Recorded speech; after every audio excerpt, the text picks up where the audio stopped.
예수 그리스도께서 부활하셨습니다. 우리 함께 인사하겠습니다. 부활의 기쁨이 함께 하시기를 바랍니다. 네, 한 번 더 하겠습니다. 부활의 기쁨이 충만하시기를 바랍니다. 네, 정말 우리가 인사 나눈 것처럼 예수 그리스도의 부활의 기쁨이 오늘 이 시간 예배하는 우리 모든 성도님들에게, 또 온라인으로 예배하는 우리 모든 성도님들에게 충만하시기를 주님의 이름으로 축원을 드립니다. 저희 부목사님들이 이제 지난 한 달 동안 예배 영상을 녹화를 통해서 이제 이렇게 예배를 드렸는데, 이제 그때는 이 회중석에 아무도 없이 깜깜한 가운데 이제 누가 있는 것처럼 그렇게 이제 예배 영상을 녹화를 했습니다. 처음에는 참 어색하더라고요. 아무도 없는데 있는 것처럼 그렇게 설교를 한다는 게 참 어색했는데, 이제 한 달 동안 하고 나니까 또 그것이 익숙해져 가지고 이제 여러분들을 면전에 두고 설교를 하니까 더 어색합니다. 그럼에도 또 하나님께서 우리에게 주시는 또 기쁨이 있고 은혜가 있는 줄로 믿습니다. 오늘의 말씀은 부활하신 예수님께서 제자들에게 나타나신 몇 가지 에피소드 가운데 하나입니다. 그 중에서 시몬 베드로에게 나타나셔서 네가 나를 사랑하느냐, 그렇게 세 번 물으시는 그런 내용의 말씀이 되겠습니다. 시몬 베드로와 예수님과의 첫 만남은 요한복음 1장에 기록이 되어 있습니다. 시몬의 형제였던 안드레는 원래 세례 요한의 제자였습니다. 그러다가 세례 요한으로부터 예수님을 소개받고 예수님을 만나게 되었습니다. 그때 이 안드레는 예수님이야말로 진정한 메시아다라는 것을 깨닫게 되었고, 그 기쁨을 자기 형이었던 시몬에게 나누고자 시몬에게 내가 메시아를 만났다, 그렇게 예수님을 소개하게 되었습니다. 예수님은 한 번도 만난 적 없는 그 시몬을 보시고 게바, 즉 베드로라는 새 이름을 주셨습니다. 요한복음 1장 42절의 말씀을 보면, 데리고 예수께로 오니 예수께서 보시고 이르시되 내가 요한의 아들 시몬이니 장차 게바라 하리라 하시니라. 게바는 번역하면 베드로라. 이런 예수님과의 첫 만남이 있은 이후에 이 베드로가 예수님을 메시아, 즉 주님이라고 고백하게 되는 결정적인 사건이 일어나게 됩니다. 베드로는 여러분들 잘 아시는 대로 갈릴리 베세다 출신의 어부입니다.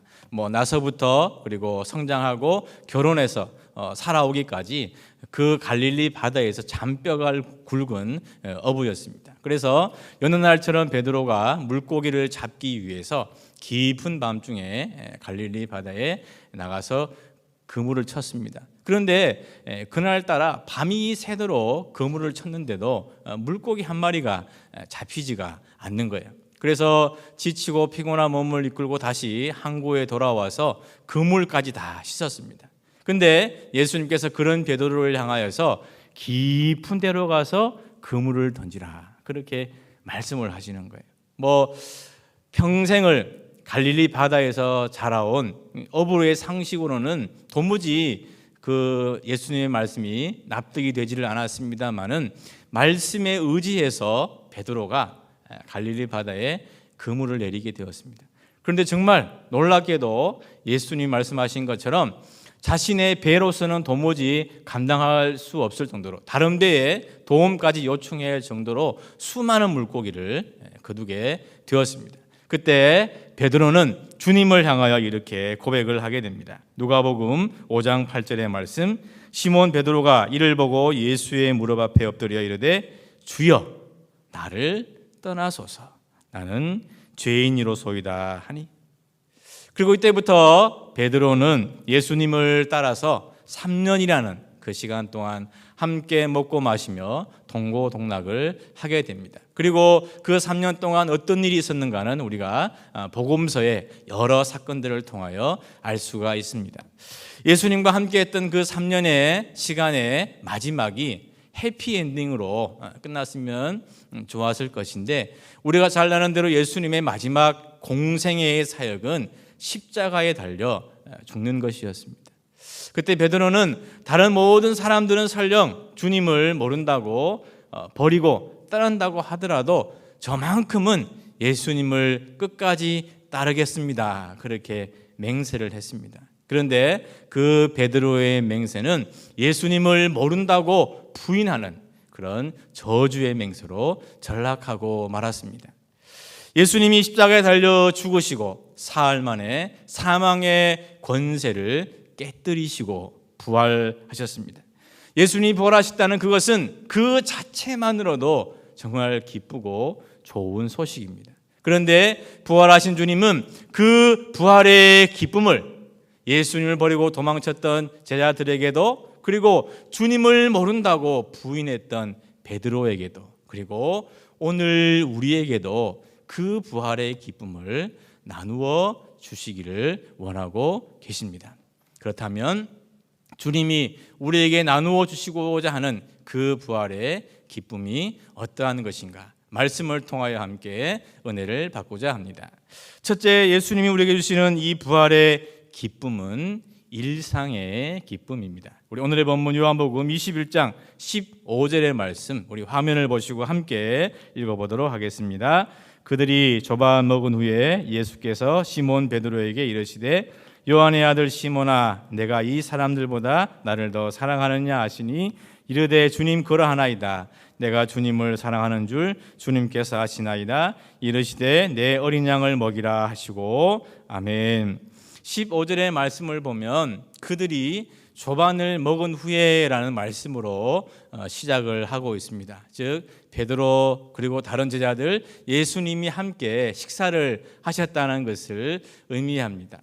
예수님과 제자들이 함께 식사를 하신 것은 십자가에 달려 돌아가시기 전날 밤 마지막으로 나눈 성만찬의 사건이 있습니다. 성만찬의 사건은 예수님의 죽음을 앞두고 있었던 그런 식사의 자리였기 때문에 별도의 장소를 마련했고, 또 죽음을 앞둔 자리였기 때문에 조금은 비장하고 또 격식이 있는 그런 자리였습니다. 반면 오늘 함께 나눈 이 식사의 자리는 별도의 공간이 따로 마련된 것이 아닙니다. 그저 물고기를 잡는 그 일터에서, 그리고 제자들이 잡아온 그 물고기를 가지고 예수님이 숯불을 피워 그 고기를 구워서 마련하신 정말 소박한 조반이고 소박한 식사였습니다. 먹고 마시는 것, 우리 사람에게 기본적인 생활이요 일상입니다. 특별히 누군가와 함께 먹고 마심을 통해서 우리는 그 사람과 더 친밀해지고 가까워지고 또 기쁨과 슬픔을 함께 나눌 수 있는 공동체가 되고 또 식구가 되기도 합니다. 요즘 저는 옛날 카페 헤븐에서 마셨던 그 커피의 향이 너무 그립습니다. 요즘 저는 봉사관에서 함께 먹었던 그 밥이 너무 그립습니다. 매주 수요일마다 진한 국물과 함께 먹었던 그 국수의 맛을 아직까지 잊을 수가 없습니다. 잠깐 침을 하셨습니다. 그런데 이 예수님을 저주하고 외면했던 이 베드로가 괴로움에 쌓여 있을 때 예수님은 그 물고기를 친히 구워서 소박한 조반을 마련하셨습니다. 그리고 함께 먹음으로 잃어버렸던 그 일상의 기쁨을 회복시켜 주신 것입니다. 부활의 주님이 오늘 우리에게도 그동안 잃어버렸던 작은 일상의 기쁨, 작은 일상의 행복을 다시 회복시켜 주시기를 바랍니다. 더 나아가서 더 충만하게 부어주시는 그 기쁨의 은혜가 우리 모두에게 임할 수 있기를 주님의 이름으로 간절히 축원을 드립니다. 두 번째로 주님이 우리에게 주신 부활의 기쁨은 주님을 사랑하는 기쁨입니다. 오늘의 말씀을 보면 예수님께서 베드로에게 3번 내가 나를 사랑하느냐 그렇게 묻고 있습니다. 예수님이 베드로에게 3번이나 그렇게 물으신 것은 베드로가 예수님을 3번씩이나 모른다고 부인했기 때문입니다. 즉 3번 그 잘못한 것에 대해서 3번의 기회를 주심으로 말미암아 더 이상 베드로가 죄책감에 빠져 지내지 않도록 하시기 위한 주님의 배려였다는 것이죠. 그러면서 예수님은 주님을 향한 그 베드로의 사랑이 이 사람들보다 더한 사랑이냐, 그렇게 비교급을 사용하여 묻고 있습니다. 그런데 이 사람들이라고 번역된 헬라어 투톤이라는 이 단어는 남성 복수 명사이기도 하지만 동시에 중성 복수 명사이기도 합니다. 무슨 말이냐 하면 남성 복수 명사로 해석을 했을 때는 우리가 지금 읽고 있는 말씀처럼 이 사람들보다라는 것으로 해석을 할 수 있고, 또 중성 복수 명사로 해석을 하게 되면 이것들보다, 즉 어떤 물건, 물질적인 것, 세상적인 것, 그것들보다 그렇게 해석을 할 수 있다는 거예요. 저는 이 두 가지를 다 취하고자 합니다. 우리가 주님을 사랑하는 그 사랑이 이 사람들보다 더한 사랑이 될 수 있기를 바랍니다. 부모나 형제, 자식보다도 이 사람들보다도 더한 사랑으로 주님을 사랑하는 우리 모두가 될 수 있기를 주의 이름으로 축원을 드립니다. 뿐만 아니라 우리가 이 것들보다도 더 주님을 사랑할 수 있기를 바랍니다. 이 세상의 그 모든 것, 물질이 되었던, 돈이 되었던, 명예가 되었던, 지식이 되었던 그 어떤 것이든 간에 우리가 주님을 사랑하는 그 사랑이 이것들보다 더한 사랑이 될 수 있기를 주님의 이름으로 간절히 축원을 드립니다. 그렇다면 우리가 주님을 사랑하는 그 사랑의 태도가 어떠해야 하는가, 하나님이 우리에게 말씀하여 주셨습니다. 신명기 6장 4절과 5절의 말씀 우리 같이 한번 읽도록 하겠습니다. 이스라엘아 들으라, 우리 하나님 여호와는 오직 유일한 여호와이시니 너는 마음을 다하고 뜻을 다하고 힘을 다하여 내 하나님 여호와를 사랑하라. 아멘. 너는 마음을 다하고 뜻을 다하고 힘을 다하여 하나님을 사랑하라 말씀하셨습니다. 여기서 마음이라는 것은 인간의 가장 깊은 곳, 가장 중심되는 것을 가리킵니다. 뜻은 인간의 영혼을 가리킵니다. 또한 힘이라는 것은 인간이 육체적으로 할 수 있는 모든 활동성을 의미하는 것이 바로 힘입니다. 즉 마음과 뜻과 힘은 그 사람, 그 한 사람을 규정하는 것이고 그 한 사람의 모든 삶을 규정하는 것이라, 그렇게 보시면 되겠습니다. 그래서 마음을 다하여 하나님을 사랑하라는 것을 풀어서 한다면 내가 할 수 있는 최선의 모든 마음, 모든 중심을 다하여 하나님을 사랑하라, 그렇게 말씀하시는 거예요. 뜻을 다하여 하나님을 사랑하라는 것은 내 영혼의 모든 것을 다하여 하나님을 사랑하라는 말씀입니다. 힘을 다하여 하나님을 사랑하라는 이 말씀은 내가 할 수 있는 최선의 모든 것을 다하여 젖먹던 힘까지 짜내어서 하나님을 사랑하라는 말씀으로 바꿀 수 있습니다. 이 세 가지를 통하여 우리가 하나님을 사랑하는 사랑이 어떠해야 함을 하나님은 분명히 우리에게 말씀하여 주셨습니다. 그리고 예수님은 베드로에게 3번이나 내가 나를 사랑하느냐 물으셨습니다. 3가지 사랑의 태도, 우리의 마음과 우리의 뜻과 우리의 힘을 다하여 하나님을 사랑하는 그 사랑의 자세로 3번 베드로에게 내가 나를 사랑하느냐 물으심으로 말미암아 완전한, 온전한 우리가 할 수 있는 최선의 것으로 하나님을 사랑하도록 주님은 베드로에게 말씀하신 것입니다. 이 시간 예배한 우리 모두도 우리의 마음과 우리의 뜻과 우리의 힘, 이 3가지 그리고 3번 제가 주님을 사랑합니다, 우리가 할 수 있는 최선의 것으로 우리가 할 수 있는 모든 것을 다 동원하여 주님을 사랑할 수 있기를 축원합니다. 그래서 주님을 사랑하는 그 사랑의 기쁨이 얼마나 놀랍고 얼마나 축복된 것인가를 경험할 수 있는 우리 모두가 될 수 있기를 주님의 이름으로 축원을 드립니다. 마지막으로 부활하신 주님이 우리에게 주신 기쁨은 사명의 기쁨입니다. 주님이 베드로를 향하여서 네가 나를 3번씩이나 사랑하느냐 물을 때 베드로는 내가 주님을 사랑합니다 3번 고백을 했습니다. 그때 예수님은 베드로를 향하여 내 양을 먹이라 그렇게 말씀을 하셨습니다. 15절에서는 어린 양이라는 표현이 추가가 되었고 또 16절에서는 먹이다라는 표현 대신에 치다라는 그런 표현이 사용이 되었습니다만은 그 의미는 동일합니다. 즉 예수님의 양을 먹이라는 말씀입니다. 제가 잠깐 서두에 말씀을 드렸습니다. 베드로는 갈릴리 출신의 어부였습니다.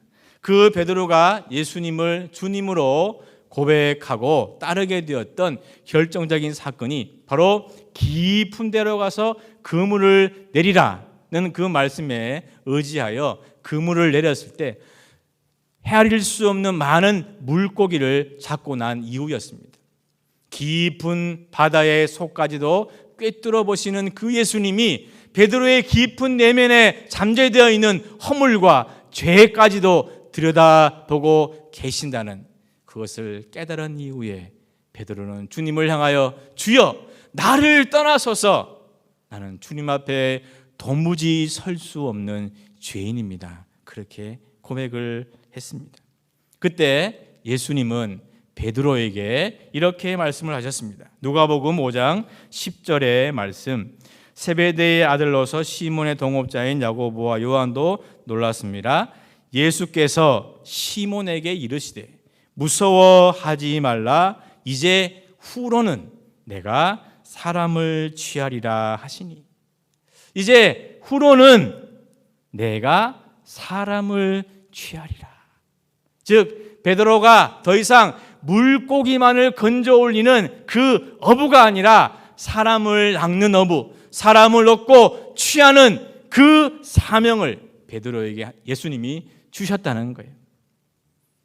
하지만 베드로가 예수님을 3번씩이나 모른다고 부인하였을 때 베드로에게 주어졌던 그 사명까지 저 버렸는지도 모르겠습니다.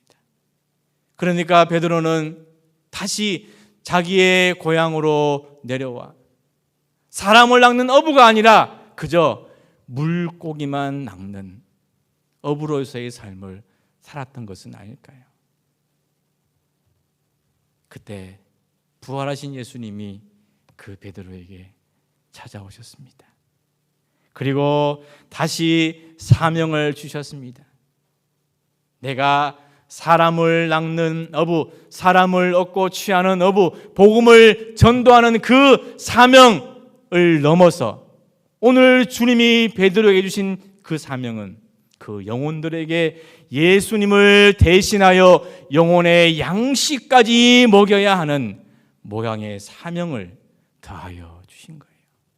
사람을 낚는 어부를 넘어서 이제는 예수 그리스도의 양을 먹여야 하는 목양의 사명까지 베드로에게 주어진 것입니다. 지난 한 달 동안 우리가 코로나19 때문에 교회에 못 나오고 안 나오고 해서 또 우리가 교회에서 여러 해야 할 일들을 하지 않아서 하지 못해서 뭐 조금 편한 것은 있었습니다. 그런데 편하다고 해서 여러분 그것이 기쁨이요 즐거움인 것은 아니잖아요. 내 육신이 조금 편하다고 해서 그것이 기쁨과 즐거움과 직결되는 것은 아니잖아요. 힘들고 어렵지만 이마에 흐르는 땀을 닦을 때 보람이 생기는 거잖아요. 사명자는 그 이루어야 할, 그 성취해야 할 사명이 있을 때 진정한 기쁨이 있는 줄로 믿습니다. 부활하신 주님은 베드로에게 다시 찾아가셔서 베드로가 잃어버렸던 그 사명의 기쁨을 회복시켜 주셨습니다. 그리고 베드로는 주님이 주신 그 사명을 끝까지 완수하는 위대한 사도로서의 삶을 살았습니다. 베드로가 쓴 베드로전서 5장 2절에서부터 4절의 말씀, 우리 말씀을 함께 읽도록 하겠습니다. 너희 중에 있는 하나님의 양 무리를 치되 억지로 하지 말고 하나님의 뜻을 따라 자원함으로 하며 더러운 이득을 위하여 하지 말고 기꺼이 하며 맡은 자들에게 주장하는 자세를 하지 말고 양 무리의 본이 되라. 그리하면 목자장이 나타나실 때에 시들지 아니하는 영광의 관을 얻으리라. 아멘. 베드로는 예수님으로부터 받은 그 사명을 완수하기 위하여 하나님의 뜻을 따라 자원함으로 목양의 사명을 감당했고, 또 더러운 이득을 위하지 않고 기꺼이 하는 그 목양의 사명을 감당했고, 양부리의 본이 되는 그 사명을 감당하였습니다. 목자의 장이신 예수님께서 시들지 아니하는 그 영광의 관을 주시기까지 베드로는 사도로서, 그리고 주님이 주신 그 목양의 사명을 다하고 마침내 십자가에 거꾸로 달려 순교하기에 이르렀습니다. 하나님이 사랑하시는 귀한 믿음의 성도 여러분, 예수님께서 사망의 권세를 깨뜨리시고 부활하셨습니다. 부활하신 그 주님이 디베라 바닷가에 있던 그 베드로에게 찾아가셔서 베드로가 잃어버렸던 그 기쁨을 부활의 기쁨으로 다시 회복시켜 주셨습니다. 물고기를 구워 조반을 먹이시며 회복시켜 주었던 그 일상의 기쁨이 우리에게도 임할 수 있기를 바랍니다. 마음과 뜻과 힘을 다하여 사랑하라는 그 세 가지 사랑의 태도와 내가 주님을 사랑합니다 3번, 내가 할 수 있는 최선의 모든 것을 다하여 주님을 사랑하는 우리 모두가 될 수 있기를 바랍니다. 그리고 흐트러진 우리의 마음을 다잡고 우리가 감당해야 할 그 사명의 기쁨을 회복할 수 있기를 주님의 이름으로 축원을 드립니다. 그래서 이제는 부활하신 주님이 아니라 영광으로 다시 오실 주님, 재림하실 그 주님 앞에 부끄럽지 아니하는 영광의 면류관을 얻기에 부족함이 없는 우리 분이엘 찬양대 대원들, 또 함께 예배하는 우리 모든 믿음의 성도들, 비록 가정에서 예배하지만 영상으로 예배하는 우리 모든 성도들 가운데 충만한 부활의 기쁨이 넘치시기를 주님의 이름으로 간절히 축원을 드립니다.